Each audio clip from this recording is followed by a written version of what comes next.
আরে কেউ কি আছো? আমাকে একটু বাঁচাবে? আরে কেউ আমাকে বাঁচাও না, প্লিজ আমাকে বাঁচাও। সেই পথ দিয়ে শিয়াল যাচ্ছিল।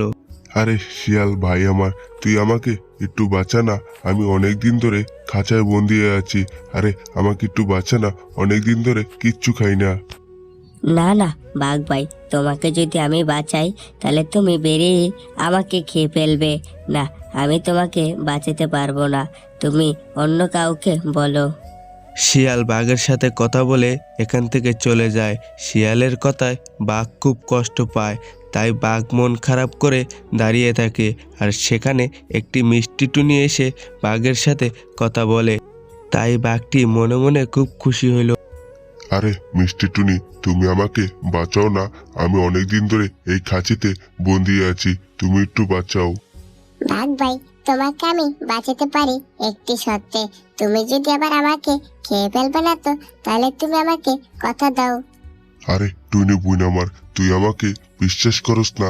দেখ আমি তোকে কথা দিচ্ছি, কখনই তোকে আমি খাবো না। মিষ্টি টুনি বাঘের কথা বিশ্বাস করে খাঁচার থেকে বাঘকে মুক্ত করে দেয়, আর বাঘ খুব আনন্দ পেতে থাকে। দেখো টুনি, তোমাকে খুব ধন্যবাদ, তুমি আমার জীবন বাঁচাচ্ছ। যাও, এই উপলক্ষে তুমি আমার কাছ থেকে কি চাও? দেখো বাঘ ভাই, আজ তুমি বিপদে পড়েছো, আমি উপকার করেছি, তাই আমি যেদিন বিপদে পড়বো তুমি উপকার করবে। শিয়ালকে একটি জঙ্গলে আটকিয়ে রাখে, আর সেখান দিয়ে বাঘ যাচ্ছিল আর এই ব্যাপারটা দেখে। আরে বাঘ ভাই, তোমার সাথে আমি যেদিন অন্যায় করেছি সেই পাপের সাজা আমি পেয়ে গেছি। এবারের মতো তুমি আমাকে বাঁচাও বাঘ ভাই, তুমি ছাড়া আর কেউ বাঁচানো নাই। দেখ শিয়াল, তুই যদি সেদিন আমাকে বাঁচাইতি, আজ নয় তোর বিপদে আমি তোকে বাঁচাইতাম। এখন তুই এই খাঁচাতেই বন্দি হয়ে থাক।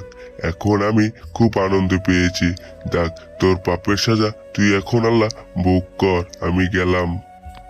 বন্ধুরা, এই ভিডিও থেকে একটা জিনিসই শিখবা, কোনো মানুষ যদি বিপদে পড়ে তাদেরকে সাহায্য করো, কারণ তুমি যদি বিপদে পড়ো সে মানুষটা তোমার বিপদে এগিয়ে যাবে। বন্ধুরা, নতুন নতুন কার্টুন ভিডিও পেতে চাইলে লাইক আর সাবস্ক্রাইব করে রাখবে।